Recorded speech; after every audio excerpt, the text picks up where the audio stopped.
Bonjour tout le monde, ravi de vous retrouver pour cette émission du lundi. Nous sommes sur la fin du mois de novembre. Le Bitcoin vaut 37 000 $, l'Ether un peu au-dessus des 2 000 $, donc pas beaucoup de mouvements finalement. Mais quelque chose d'assez intéressant s'est passé ces dernières 24 heures. Effectivement, on a USTC, donc le token, le stablecoin de l'époque qui s'était effondré et qui est toujours d'ailleurs extrêmement bas, qui prend tout de même en 24 heures 275%, et la hausse n'est peut-être pas terminée, et s'établit aujourd'hui sur les 6,5 centimes. Effectivement, on a le token associé, le Luna classique, qui est donc également sur une performance haussière, regardez le petit graphique à droite, qui lui s'établit sur 43% effectivement en 24 heures. Donc on va un peu discuter de ça, j'ai repéré une petite actualité à ce sujet. Je vais vous passer en parallèle une deuxième actualité qui concerne un compétiteur donc de Solana, une sorte de concurrent, et puis ensuite on va aller voir pas mal de graphiques très intéressants, faire un peu le point sur l'état des lieux du marché actuel. Je vais vous passer la très courte introduction. Pensez à vous abonner, à liker si le contenu vous plaît. Je vous dis à tout de suite.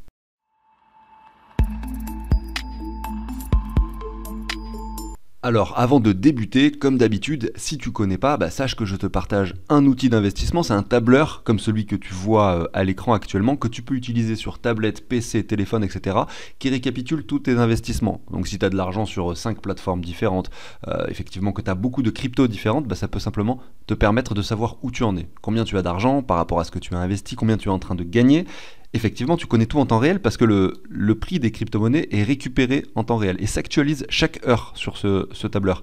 Donc c'est ça qui est hyper pratique. Et donc là, je t'ai fait une description hyper rapide, évidemment, ça permet pas de savoir vraiment comment ça marche. J'ai fait une émission vraiment qui explique en détail le fonctionnement de cet outil, page par page. Je la mets ici en haut à droite, c'est une petite vidéo qui dure 10-15 minutes où vraiment tu vas tout savoir sur cet outil si jamais ça t'intéresse. Et en plus de ça, dans la description de cette vidéo et de toutes les autres, tu as le lien du coup du site de CryptoOrganize sur lequel tu retrouveras les différentes offres, à savoir que les prix peuvent varier, c'est-à-dire que moi en fonction de la demande je vais ajuster les prix, et je sais qu'en phase de bull run, je l'ai connu lors du précédent, il y a beaucoup plus de demandes forcément en phase d'euphorie, lorsque tout le monde s'intéresse aux crypto, quand tout le monde a envie de créer un portefeuille crypto, évidemment j'ai beaucoup plus de demandes, mais les prix effectivement, si vous décidez de l'acquérir maintenant, vous allez toujours payer ce prix là, vous n'allez pas subir les augmentations en fait, parce que vous allez payer un abonnement quotidien au prix où vous l'avez acquis. Et de plus, vous allez recevoir, c'est ça aussi qui est bien depuis que j'ai fait ce système d'abonnement, c'est que toutes les personnes qui sont abonnées reçoivent automatiquement toutes les mises à jour. Quand il y aura la version 4, etc. très bientôt,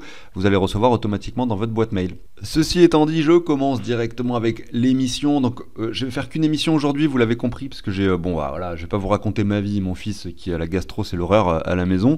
Là, il est en train de faire une petite sieste, je pense qu'il va dormir une bonne partie de la journée, ce qui me permet d'enregistrer USTC qui donc prend 137%. La news elle date d'il y a 3 heures, vous voyez, effectivement si on regarde le prix de USTC maintenant, c'est encore plus incroyable, il est monté à 6,5 centimes, alors que sur cet article il y a 3 heures, c'est donc il n'y a pas si longtemps, il était sur les 3 centimes. Donc c'est vraiment un très gros pump qu'on est en train de vivre sur USTC, vous avez ici le graphique sous les yeux, donc en weekly, et c'est intéressant de voir qu'on vient s'appuyer pile poil sur un point de résistance. Donc si vous avez des USTC dans le portefeuille, sachez que là, actuellement sur les 6,6 centimes, c'est un niveau où ça peut être pertinent de revendre, évidemment, vous le comprenez bien, c'est que là on s'établit sur un range, regardez-moi ce graphique.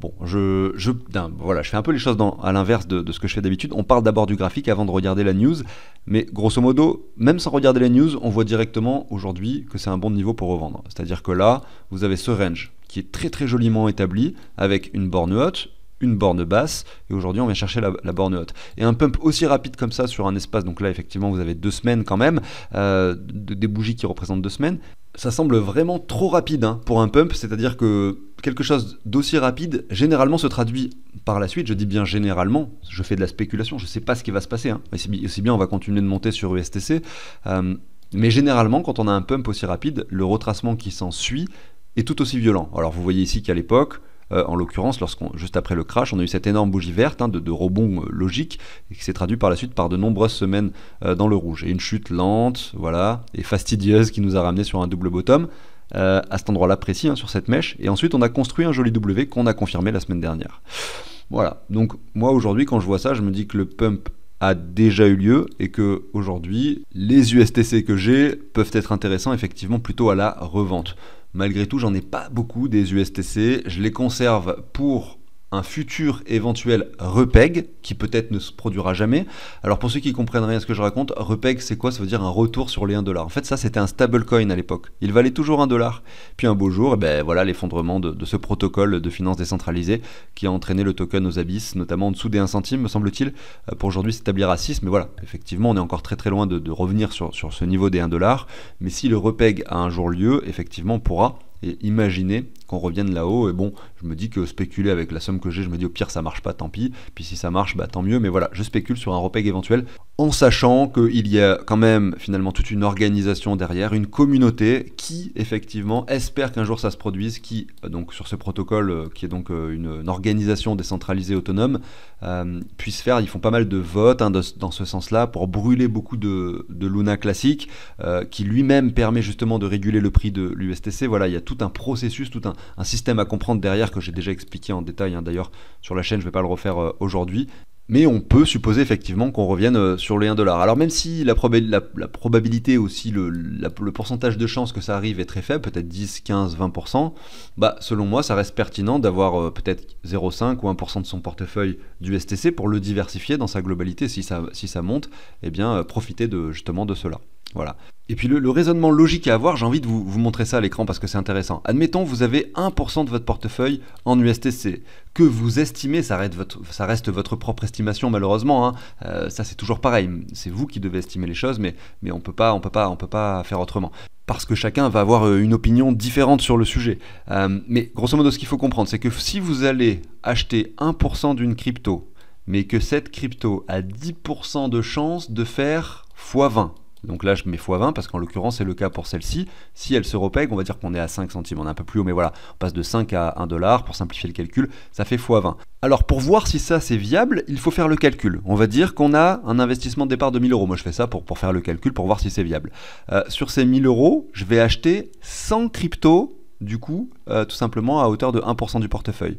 Donc 1% de 1000 euros, je crois que ça fait 10 euros. Donc je vais acheter 100 cryptos à hauteur de 10 euros. C'est vraiment pour voir si c'est viable. Évidemment, je ne fais pas ça avec mon portefeuille. C'est simplement pour voir si ce que j'ai à l'écran, c'est viable. Et donc sur notre bague de 100 cryptos, je vais le mettre ici le chiffre, eh bien il y en a 10 qui vont fonctionner et 90 qui vont pas marcher. Parce qu'on a 10% de chance pour que ça marche en fait, selon notre point de vue.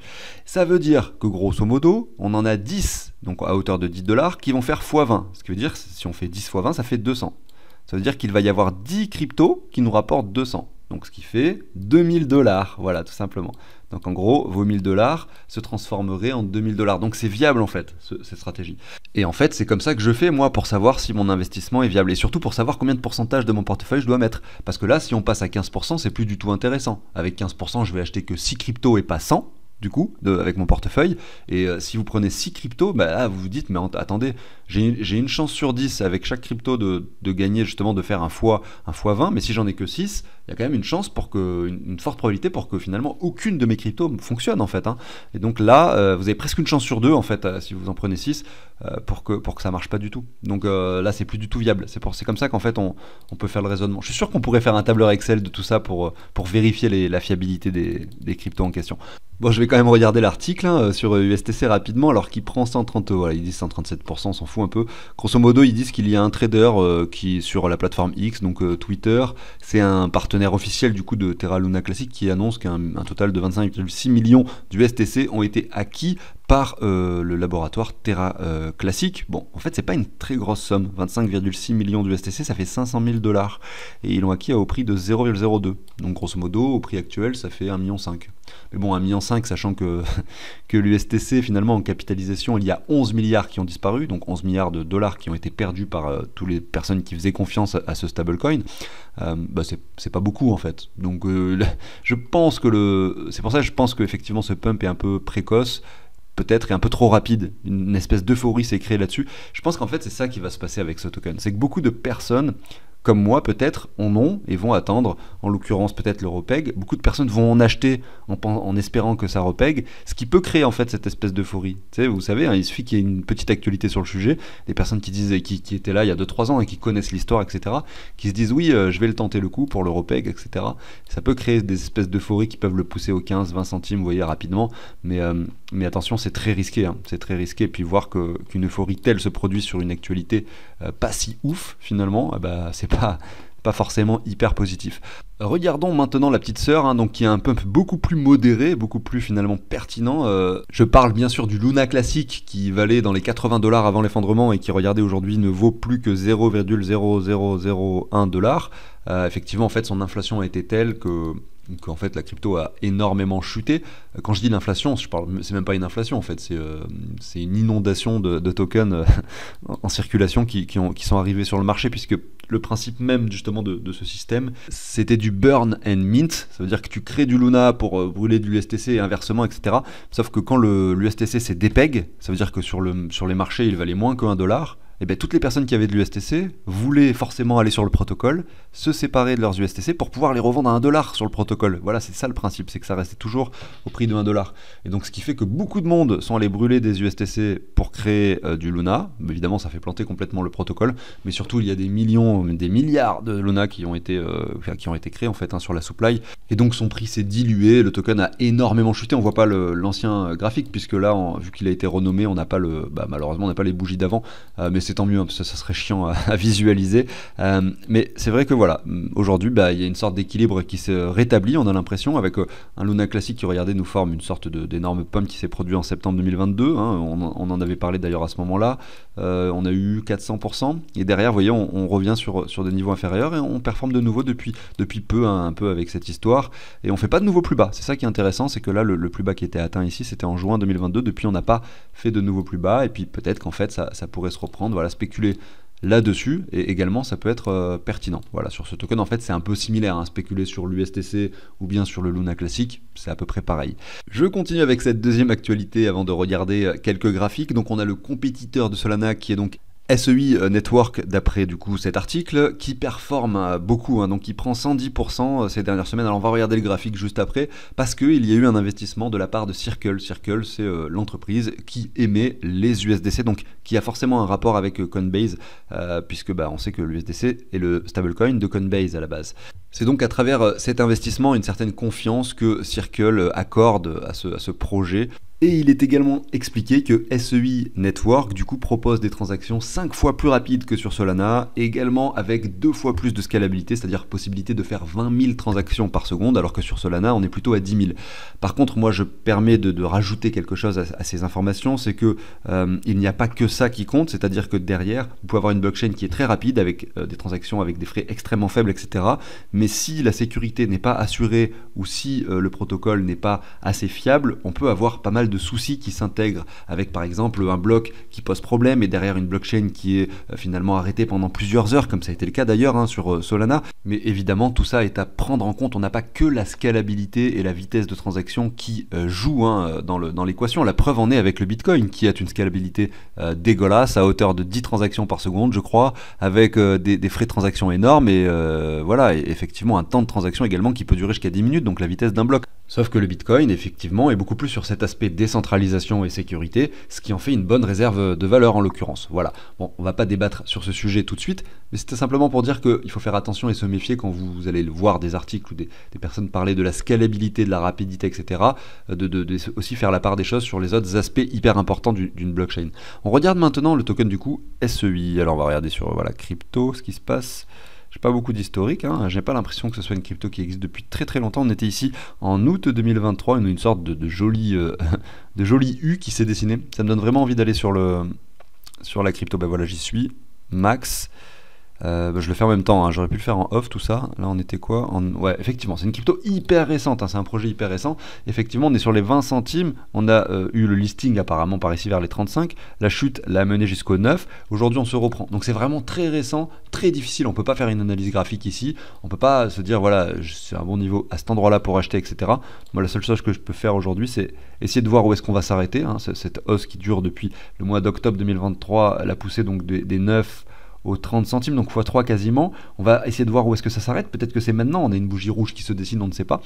Essayer de voir un peu et d'essayer de choper une ZR dans un premier temps. Ça serait un très bon palier d'investissement pour un premier achat effectivement sur cette crypto si ça vous intéresse. Alors je vais vous en passer 3 aujourd'hui, notamment DYDX pour commencer, qui effectivement a eu cette chute, donc évidemment entre le bull run précédent 29 $ jusqu'ici les un peu moins des 1 $, hein, c'est-à-dire 88 centimes, et on a un joli range qui se dessine hein, sur ce token, c'est pour ça que je vous le montre, qui s'établit depuis juin 2022. On va ensuite regarder la crypto par rapport du coup au Bitcoin, mais c'est vrai que ce range est assez joli et assez propre, on arrive bien à déterminer la zone basse, la zone haute, avec une petite exception ici, hein, une petite poussée baissière à cet endroit-là.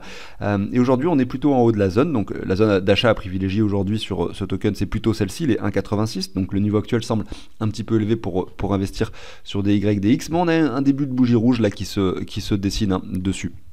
Mais le fait de voir ce canal hein, qui reste quand même malgré tout haussier est plutôt encourageant. Je vais regarder ce que ça donne par rapport au Bitcoin. Ouais, ce qui est plutôt cool. Alors, on avait ce canal également qui était cassé par le bas, hein, en l'occurrence parce que le Bitcoin a surdominé ce marché.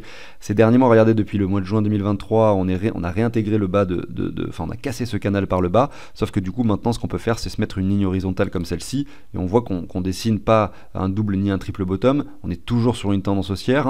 Hein. Donc, effectivement, c'est intéressant de voir qu'on ne fait pas de nouveau plus bas ici sur des YDX. Donc, par rapport au Bitcoin, très joli, on est sur un canal donc en expansion qu'on peut se dessiner comme ça et concrètement cette fois-ci, contrairement au graphique par rapport au dollar, on est plutôt en haut. Avec du Bitcoin, ça reste encore aujourd'hui très intéressant d'investir malgré cette petite hausse récente. Effectivement, on a encore ces niveaux, pourquoi pas à saisir sur des YDX pour imaginer un investissement. Donc voilà, je voulais vous montrer ce graphique très intéressant. Moi, j'en ai accumulé un petit peu dans le portefeuille et je pense que je vais continuer à le faire, notamment au vu de ce que je vois ici sur ce graphique. Je continue avec la deuxième crypto, Matic. Ici par rapport au dollar, bull run précédent, on a touché donc les 2,93 $, presque 3 $ pour Matic. On chute, on retourne vers les 31 à peu près, avec ce bottom du mois de juin 2022. Petite hausse ici qui s'est déroulée effectivement début d'année 2023, assez intéressant de voir ça, hein. Il y a eu pas mal de partenariats, je m'en rappelle à l'époque, c'était un peu l'euphorie, tout le monde parlait de Matic à ce moment-là, on est venu chercher ce point haut pour retracer, et là maintenant, ben voilà, on est revenu sur des zones clairement intéressantes pour investir hein, au niveau de Matic, hein. Il y a eu des moments où c'était pas du tout le cas, aujourd'hui ça l'est, hein. On est revenu en dessous des 79 centimes, on est revenu en dessous des 58, on a cassé la ZR par le bas, on est venu chercher un point bas sur les 49. Depuis le mois d'octobre, évidemment, avec cette petite euphorie récente dans les cryptos, le token est monté jusqu'au 1 $ quasiment, on a touché quasiment ces 1 $ pour aujourd'hui retracer de nouveau. Donc là maintenant l'investissement logique sur Matic, alors oui les 75 centimes pourquoi pas pourraient être viables, mais concrètement hein, si vous voulez prendre moins de risques, vous pouvez attendre encore les 68 ou 60 centimes, donc cette petite ZR ici pour investir dans Matic. J'ai envie de le regarder quand même par rapport au Bitcoin, voir ce que ça donne. Alors c'est vrai que j'avais identifié sur le départ, hein, sur ce graphique, un joli canal en expansion. Ce qui est vraiment cool aussi là, sur ce graphique, c'est qu'on observe qu'en février 2023, quand on a eu ce petit pump au 1 $, hein, on était quasiment sur un ATH par rapport au Bitcoin, ce qui prouve à quel point Matic est bullish hein, par rapport à ces niveaux précédant le 2021. Donc vraiment, il y a une réelle prise de valeur. Pour le coup, on est sur un projet, sur une crypto en tout cas, qui montre un intérêt grandissant. Voilà, beaucoup plus que d'autres projets. Là vraiment, il y a quelque chose qui prend réellement de la valeur. C'est pas le cas de beaucoup de cryptos. Donc ça peut être toujours intéressant de diversifier, notamment sur cet espace bas de prix. Donc je vais vous mettre un peu ce rectangle sur lequel je pense qu'il peut être intéressant évidemment de saisir des achats. Et regardez, on est en plein dedans, hein. C'est clairement ce rectangle de support sur lequel nous nous trouvons actuellement. Est-ce qu'on va de nouveau rejoindre cette zone haute ou est-ce qu'on va casser ceci par le bas? Bien sûr, tout est possible. On va reprendre un Fibo quand même qui reprend cette hausse, voir ce que ça donne. Ouais, la ZR, elle se trouve ici, on est en plein dedans. Maintenant, on peut venir chercher les 85,4 un peu plus bas. Mais j'ai du mal à croire à cela, hein. J'ai l'impression que là, on est vraiment sur un fort point de support. Donc Matic, hein, sur les niveaux actuels, même justement encore plus avec du Bitcoin, est très intéressant avec ces 3 dernières bougies. Hein. Donc ces 3 dernières semaines, on a eu une chute sur le token d'approximativement 20% pour revenir effectivement très proche de ce point bas finalement qu'on n'a pas cassé depuis mai 2021. Ça commence à dater pour Matic.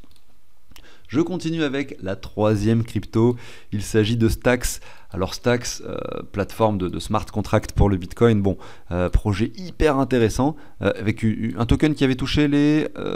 c'est comme Matic à peu près, les 3,27 $. On est revenu par contre sur les 19 ici, on s'est repris en ce début d'année, vraiment c'est schéma similaire à Matic, très grosse performance en ce début d'année, le graphique n'est pas tout à fait similaire quand même, et on voit que voilà, depuis on retrace et on nous forme potentiellement ce joli W, avec ce retour en ZR, le premier point bas, le second aux alentours des 44 centimes. Malheureusement aujourd'hui on est sur les 65, un peu haut pour investir avec des dollars, on le constate directement, mais on va regarder un peu ce que ça donne par rapport au Bitcoin. Si vous avez des Bitcoins en réserve, vous le savez, c'est probablement un des meilleurs moments pour les changer pour des altcoins de façon générale, puisque l'altcoin dominance est extrêmement basse. Ça peut valoir le coup d'ailleurs d'y jeter un œil, je vais regarder ça juste après. Effectivement, par rapport au Bitcoin, on a cette performance haussière qui a eu lieu également évidemment en mars, c'est logique, et le retour qui nous a amené jusqu'au 90. Et aujourd'hui, on est toujours extrêmement bas. On n'a pas cette espèce de petite reprise que l'on peut constater par rapport au dollar. Donc forcément beaucoup plus intéressant d'aller investir avec ces bitcoins aujourd'hui. Mais ça c'est logique, on a eu un bitcoin qui a pris, donc qui est passé de 20 000 grosso modo, ou de 25 000 à 37 000 $. Donc forcément toutes les cryptos sont montées un peu naturellement avec ce petit pump du bitcoin, qui ont suivi leur leader grosso modo. Donc aujourd'hui par rapport au dollar, les prix sont un peu élevés de façon globale. Mais ça on le voit évidemment, et c'est logique, sur le prix du Bitcoin, voilà, qui a eu cette performance. Évidemment, le moment le plus intéressant, c'était novembre 2022, pendant cette phase où on avait touché les 15 000 avec des dollars. Aujourd'hui, ça allait un peu moins. Est-ce que ça veut dire qu'il faut attendre avant d'investir? Pas forcément. Si vous avez peur de rater le train, mettre 10% de ce que vous voulez mettre maintenant, si jamais vous êtes un nouvel investisseur par exemple, ça peut être intéressant, vous voyez. Mais aller mettre 100% de son argent sur le Bitcoin maintenant, personnellement, je trouve ça risqué. Après, ça peut se tenter. Moi, personnellement, je le ferai pas. Voilà, je voulais vous montrer rapidement l'altcoin dominance. Ouais, effectivement, on a pas mal chuté, vous voyez. On est toujours très très bas sur l'altcoin dominance. On a l'AZR un peu plus bas. Attention, méfiance par rapport à ça. Les altcoins peuvent encore chuter par rapport au Bitcoin, mais quand on regarde la graphique des altcoins les plus connus, on a tellement l'impression d'être sur des forts niveaux de support que j'aurais moi personnellement tendance à croire que ce scénario se produira pas. Mais en même temps, si on se rappelle du bull run de 2021, le Bitcoin était monté en solitaire, et après le halving, c'est-à-dire entre le mois de septembre et décembre 2020, le Bitcoin était monté en solitaire. Il était passé, que je ne dise pas de bêtises, des 3000, alors il avait touché les 3800 en mars, ensuite il est monté, il est venu chercher les 30 000 en décembre. Donc vous voyez, c'est un truc de fou, il a fait x10 en fait entre le mois de mars et le mois de décembre, le Bitcoin en 2020. C'est un truc de malade. Et en fait, il était monté entre septembre et décembre de 8000 je crois à peu près à 30 000. Et ça, il avait fait en solitaire quasiment. Les altcoins n'avaient pas beaucoup performé. Alors oui, l'Ether était monté un petit peu, etc. Mais pas beaucoup. Et en fait, on avait eu une altcoin dominance qui avait énormément chuté. Je vous montre que je dis pas de bêtises, pour vous prouver que je dis pas de bêtises, regardez, je zoome sur ce graphique, c'était là. Voilà, les altcoins ont pris extrêmement cher. On était en septembre 2020 ici, et là on était en décembre 2020. Les altcoins se sont fait exploser par le Bitcoin. Et c'est seulement ensuite qu'on a eu l'euphorie globale sur le marché crypto. Donc ça peut également se produire. Et si ce scénario se produit, on pourrait pourquoi pas avoir ceci, et quelque chose qui nous dessine ça, vous voyez, après 6 mois après le halving, un scénario similaire à 2020. Voilà. Suspense, on verra ce qui se passe. Je vous laisse là-dessus, je vous souhaite une excellente journée, à très bientôt demain sur la chaîne. Ciao tout le monde.